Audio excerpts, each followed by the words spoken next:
that's still not good for your leadership. Brandon. What's up? How are you? Are we doing good? Yes, I didn't want to stare at you. Oh, sorry. No, we can edit. We're doing this new podcast where we like walk and have conversations. You did. I mean, you can be on the podcast. Hi.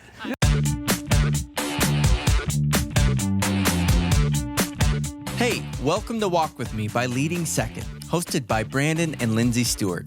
Each one of us needs others to walk alongside of us in life, in leadership, and in ministry, story by story, step by step. In this episode, we talk with Pastor Jody Franke about building trust with your pastor, processing difficult situations, and having transparency with our leaders. Let's take a walk.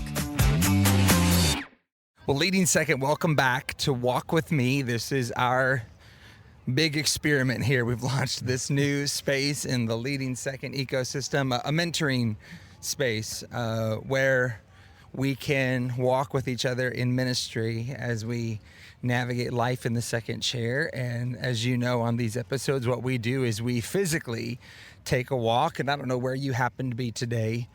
You might be any number of places, but I wonder what it could be like if you actually took a walk with us, and maybe we could have a conversation today that would help you. We're so glad you're here. Hit subscribe. We're dropping these a couple times a month and just believe in God to help you and walk with you in ministry. And today I'm so excited because I have a new friend who I'm calling a good friend, Jody Franke, with us on the podcast today. Thank you, Brandon. Welcome, my friend. Glad you're here. Yeah, good to be here. Good to be walking with you today. We are literally out for a walk. We are in Tacoma. It is an afternoon of Team Church conference. We're on the waterfront. It's amazing. It's awesome. I met you at Team Church one day. That's right. A year ago, and you didn't know it, but I decided we were going to be friends whether you liked it or not. That's how God works, Brandon. So you haven't said no yet. Nope. And I said yes again to this, and you can put it on the. You can put this. You know when you think someone's really great, and you're like, I just hope they don't get tired of me. Yeah. You know. Yes. Am I wearing this friendship out? You know. No, you're good. We'll see. I will definitely tell you. Okay. I'm that kind of friend. Well, I'm excited too. We've started sharing with the world. We're building a house and moving to Dallas, and I'm actually calling us neighbors now. I don't know how close we'll actually live, but it's closer than a plane flight. Closer than Tacoma, Washington. I'll tell you that. Yes. So I'm calling us neighbors now. Yeah, so. Yeah, now if we need a cup of sugar or something, we'll be Come on over. Yeah. You know, just drive 30 minutes and grab sugar. You know, I wanted to have this conversation with you today, though. I think we'll see where this goes, but I've loved over the last year or so of getting to know you. I think, or most of the times I've seen you, you've been with your pastor. You've been with him at an event, or you know, we've stopped by your church, or you know, whatever, and I've seen the two of you interact quite a bit. And I think one of the things I love and respect about you is actually the relationship you have with your pastor. So I thought maybe we could talk about that today. Yeah, let's do it. And maybe talk about building trust with our pastors. Maybe we could talk today to the person who really desires to have a good relationship with their pastor or their leader. Maybe the leader you support is not your lead pastor or something. Just think about that leader that you lead up with, you know, that you follow and steward their vision. Maybe we could have a conversation about that today, but maybe start us off. Tell us, you know, you've been at Keystone for a minute now. Yeah. What's your journey been like, you know, coming into relationship with your pastor over the years? Yeah, before I talk about that, I'd just love to first say to you and Lindsay, just your boldness to step out in this next season, to launch to the next move that God has for you. I've admired it from this last year from afar. I just love being your friend, and I love your voice to people like me in my seat, and I'm thankful for it. So thank you for walking with me the last year so that I could walk with you by this lawnmower right here. Okay, try to fight through it. We're just going to keep talking. You're going to hear all kinds of noises on this walk, I fear. It's okay.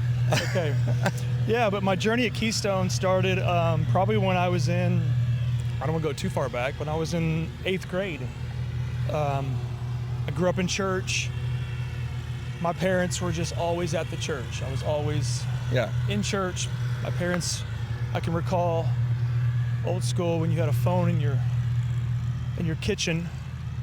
There was this list of names that my parents had, and I'll remember it fondly.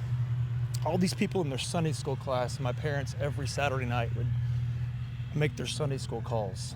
Oh, wow.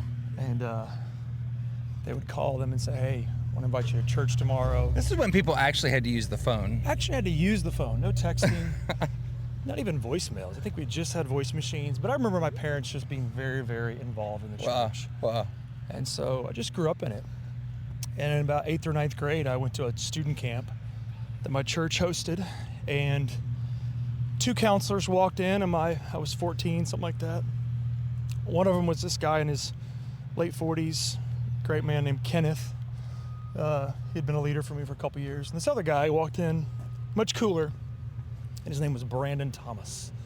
And he was cool, and he was connecting with me and laughing with me, and just at that moment, God just crossed our paths, and that's when I started to get to know the Thomas family.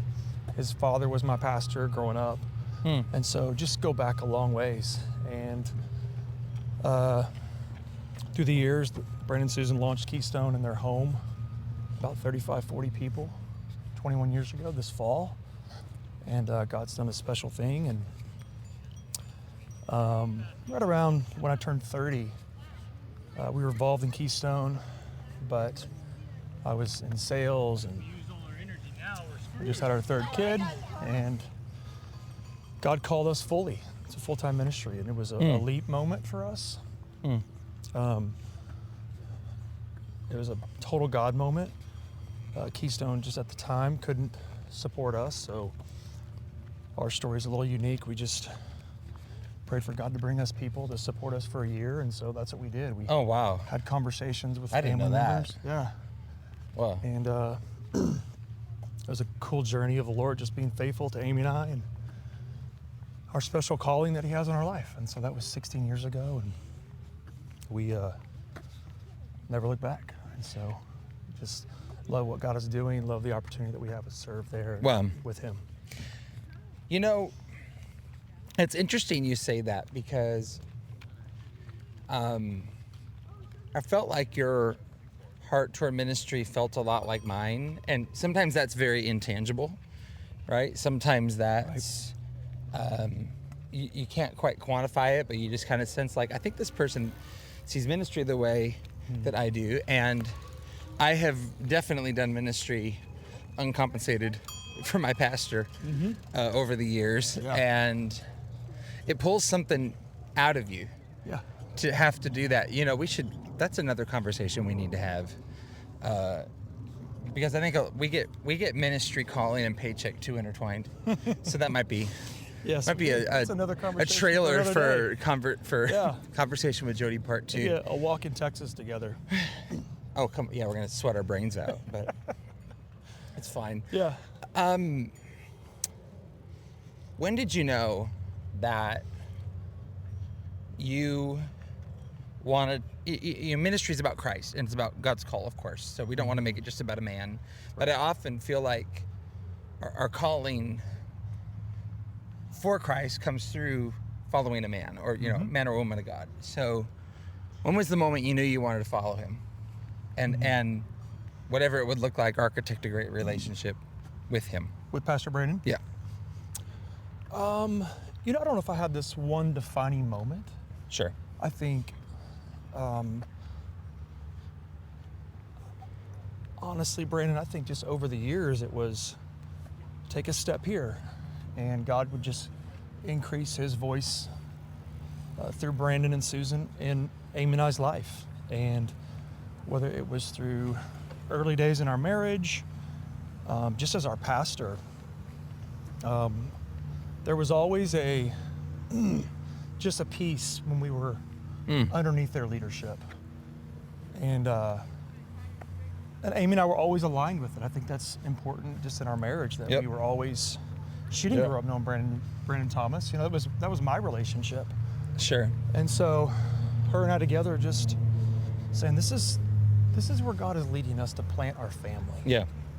Not go into full-time ministry. It was just, this is our church. That's where we're going to be, regardless of what God does. So I think it was just many, many moments that build to where we are today. Yeah. Hey, Leading Second Camp 2026 is coming up. Get ready for 2 days of high-impact worship, teaching, and ministry. This 2-day conference is designed for church leaders and their teams who want to sharpen their skills, strengthen their unity, and step into all that God is calling them to. We're excited to welcome special guest Pastor Larry Bry alongside the whole Leading Second team. So join us for Leading Second Camp happening February 25th and 26th at North Rock Church in San Antonio, Texas. You can register today at leadingsecondcamp.com. I can think back to my own relationship with my pastor. I actually feel like I do have a moment. I desired ministry, and obviously they were my pastors. You know, I'm speaking of when I was in high school. Somehow, I was in public school. Somehow I got my senior project in my public school, final, to include an interning day with Pastor Kevin at his office. I have no clue what angle I possibly could have taken in public school to make that happen, but honestly, I could have cared less about the program. I just wanted to be around the Geralds. And so they were kind. They let me come in for the day. I sat in meetings with him. As God would have it, one of the exec team on that particular day was making a pitch for the future of our Bible school, of which I would uproot my plans and go attend, But I remember we were having lunch. They ordered sandwiches, and I thought it was like crazy. They would buy my lunch. I'd come with money, buy my own lunch. I had a job, I love that. And I just remember Pastor Sheila saying, if I were you, I'd read more John Maxwell. John Maxwell had a couple books out at the time, She's like, you need to read John Maxwell, Good advice. And, Great advice. And I just remember that. But anyways, I remember walking away from that day saying, I want to serve this couple. And I think I've heard some people refer to their calling through the lens of a place, a city, I feel called to this city, or I feel called to this church. I have heard some people refer to their calling like maybe a cause or a mission of some kind. Sure. But then I've heard some people refer to their calling by way of a man or a woman. I feel called to hold this person's arms up. And while I think it's important we attach our calling, first of all, to Christ, I think it's okay to view it that way, to want to be the Aaron or the Hur to Moses. Sure. Do you agree with that? I feel like that's if you keep the order right. Yeah. For me, anyways, that's how it has felt more than even the place. It's been about wanting to get it right with them. Yes. And serve them. Yeah, I think there's absolutely something to that. I think it's easy to get that out of sequence if you're not careful. Right. And I think the more you grow in your leadership, the better placement people have in your calling. But I think, yes, I wouldn't say I even have language to that early on, Brandon. But I think now I think Amy and I both feel a sense that, hey, we're here to... Goodness. Amy and I both feel a sense that now we're here to just hold up arms and care for them. I just think it is God has called us to Him first. That place is Keystone Church. Can God change that? Absolutely. Yep.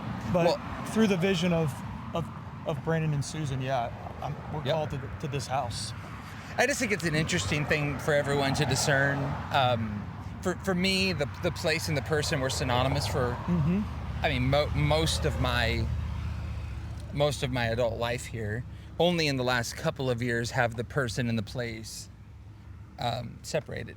Okay. So our move to Dallas, we're not separating from the Geralds. They're remaining our pastors. They are our spiritual covering. Team Church is now to the place where it is a national tribe, and so we can live anywhere and still be part of the tribe. Wonderful. And so, you know, the person and the place separated, but that's only been recent. That's after 20-something years, So you know. where does that go? How do you feel that that's in a healthy sequence or a healthy order? How can it get out of order? Well, I think it just gets out of order when you attach it, you're calling to man and man's voice before the Lord. Right. Because I think you have to constantly ask yourself, whose voice is more important to me? Yes. And there are times if we're too focused on pastor, there's times where man's voice is going to disappoint us because they're human. Not even just because they've done something wrong or whatnot. It's just they're human, and humans will always fail us, right?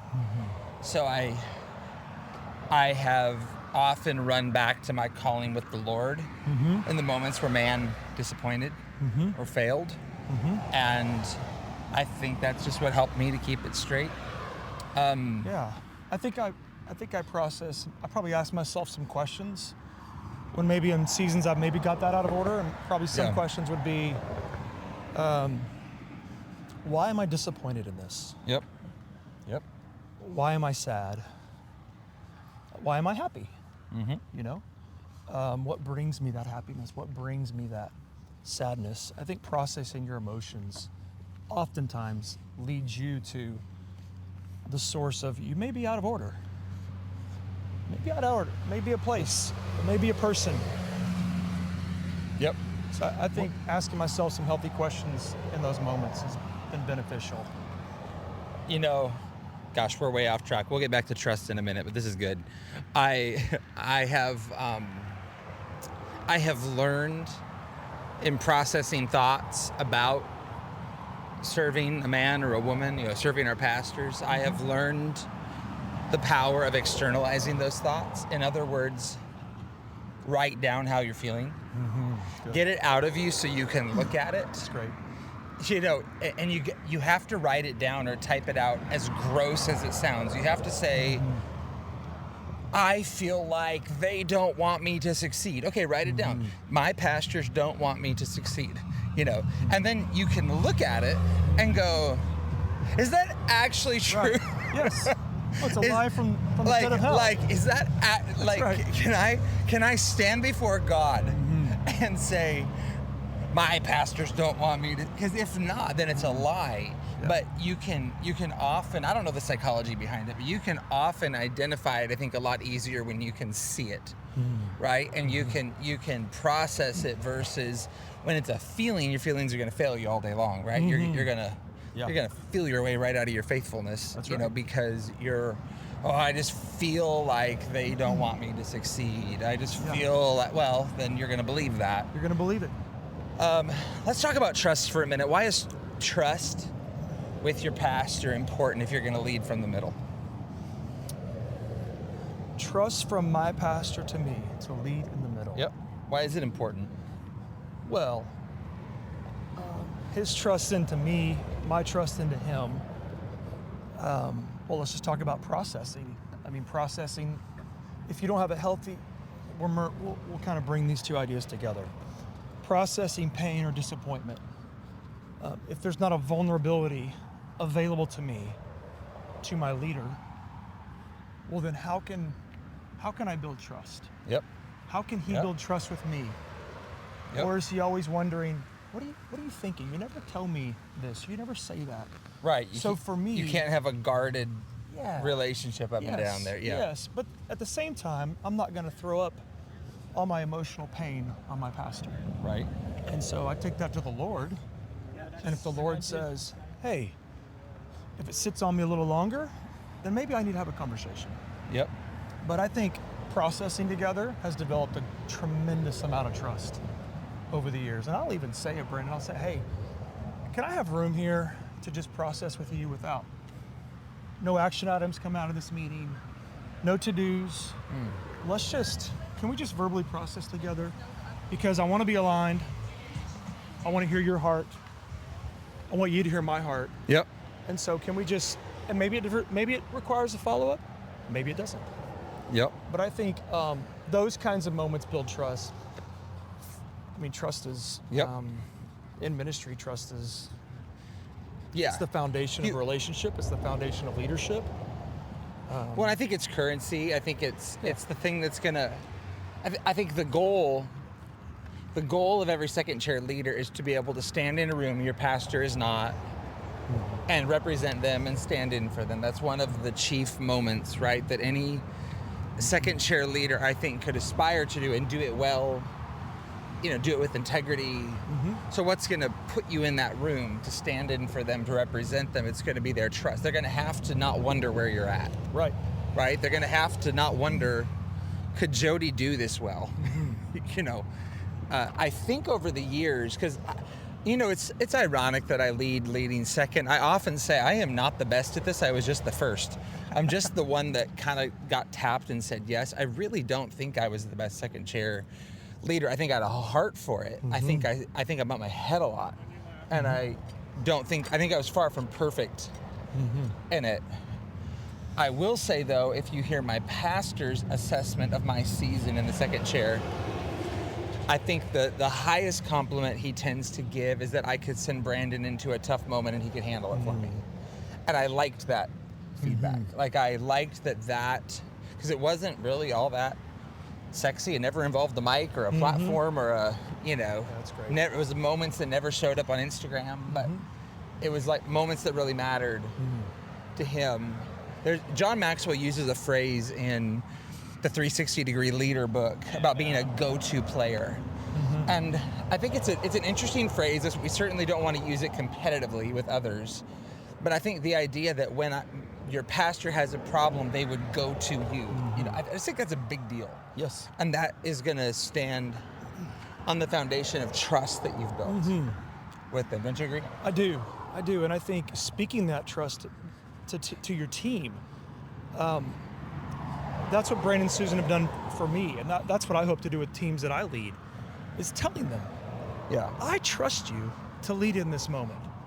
I trust what you can do, how you will lead. I trust you to lead in this, and I'm going to trust you with that. Now, I've got to equip you. I can't just trust you and not equip you to lead through it. Yep. That's not good. Yep. But I believe sometimes I feel like when it comes to empowerment,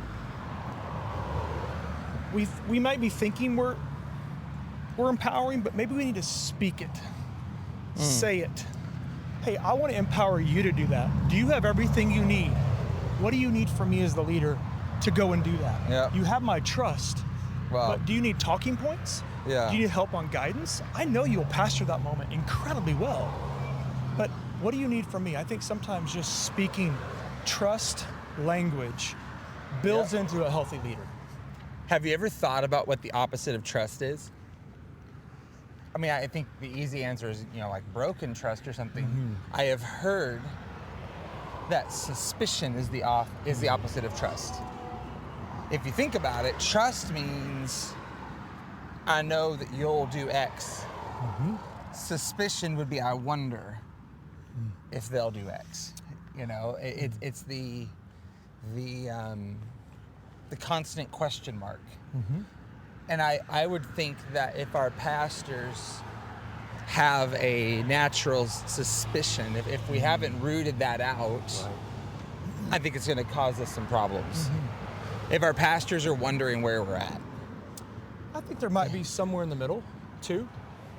I think suspicion may be a form of broken trust, but as a leader, if you're empowering someone to go do something, or my pastors are empowering me to go do something, accomplish a task or lead a project, there's also just that, as a leader, you know, you have like a little hesitation sometimes. Yep. Like, can they do this? Sure. Can they do it? I think they can, but I don't know if they can. I think that's healthy. Well, and I think you got the whole trust but verify thing. Yes. You know, Ronald Reagan, you know, Yes. you can trust but verify, Yeah. and certainly the verify is going to build the trust. Right.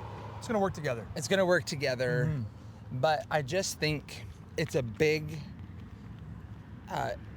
it's like a soft goal of a second chair leader. Remove the question mark to the degree that you can. Some pastors might just be wired a little more suspicious. You know, I wouldn't fault them if pastors are just naturally kind of lean that way. I think some personality types do. But I think, you know, to the degree you can, your ability to remove the question mark is a really big deal. Let's talk about this. What breaks trust? If you could think of a couple examples, what would be a moment that breaks trust? Have you ever broken trust? Maybe be a good question. Yeah. I can think of one for me. While you're thinking, I can think of a moment. I'm writing about this in our ownership book right now. There was a moment where we got an email one day that an area of our offices were going to be renovated. And the context for this story is that I had just gotten my own office. I had shared office space with so many people. I was even, like, my desk was in the lobby outside of my pastor's office for a while. Like, it was awful. And good old days. I finally got my own office, like I had the whole L to the desk, you know. I had the door that closed. I was so happy to study for my one message a year in there, you know, and all that. And so I got this email and I was not terribly pleased. Friend and I were kind of grumbling, complaining about it, but that's it. I didn't have a problem other than just I was disappointed. Well, he somehow found out about that. He somehow found out about our grumble, you know, somehow. So he came to us one day after a meeting. He asked us to stay late. And he's like, hey, I hear you have some concerns about the office space. And we fessed up and told him. And he began to describe how disappointed he was. And he told us his why behind the office renovation.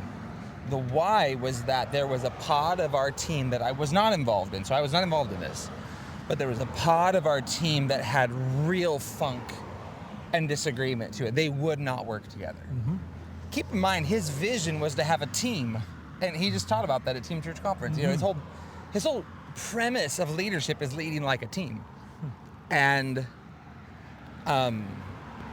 anyways, he basically said, if you're not going to work together, I'm going to tear down the walls and put you all in one room and make you work together, because we were basically making that area into cubicles. And he looked at me and he said, I thought you'd get it. I thought you would be one of the ones that could actually stand in for me and help me communicate this rather than just grumble about it. So, you know, I had not been a part of that, but I kind of committed the same error of just the grumble, the complaining, and I thought on that day, I will never be found in that position again. I am willing to align even when I don't understand, because I have a godly leader. It's wonderful. You know, but I think there are moments where if we're not careful, we can break the trust we're trying to build. Can you think of what that maybe has felt like for you, or moments where a second chair leader would maybe trip over that? I can't think of any like one singular moment where I just have this massive broken trust.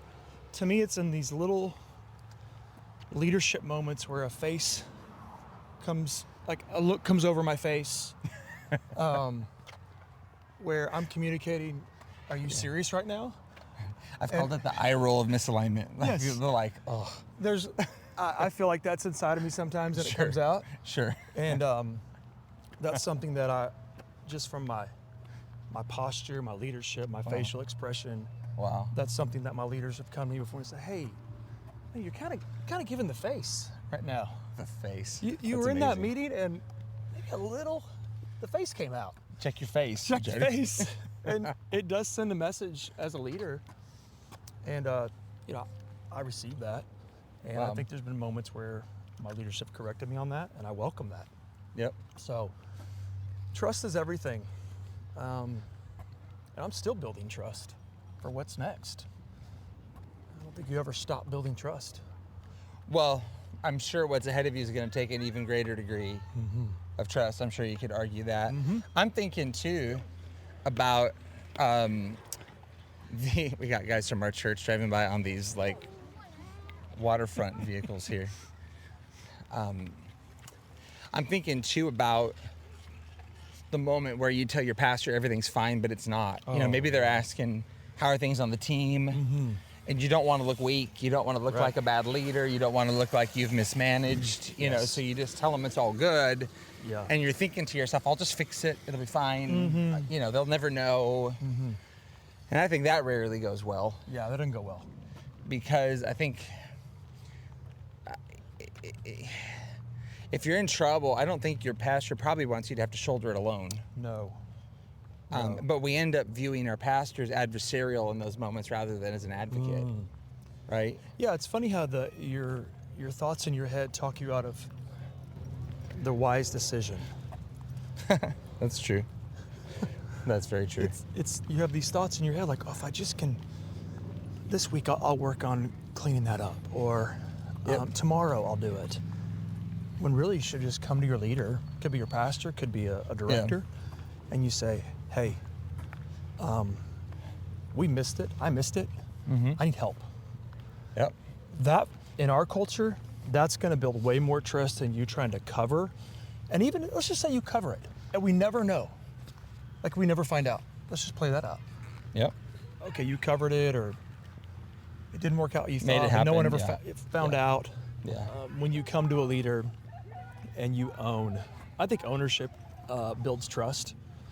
If I see a leader that's owning not just the win, but owning the loss in moments, I think that builds a tremendous amount of trust. And ownership in our culture, there's a lot of, that goes a long way. What would you say to the leader who feels like they need to rebuild trust? Because building trust is a great conversation. Rebuilding trust sounds like a daunting conversation. I'm just in a hole. Yeah.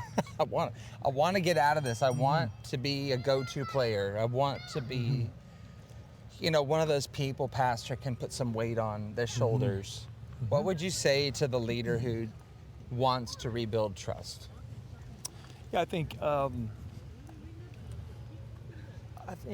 having a healthy conversation of expectation.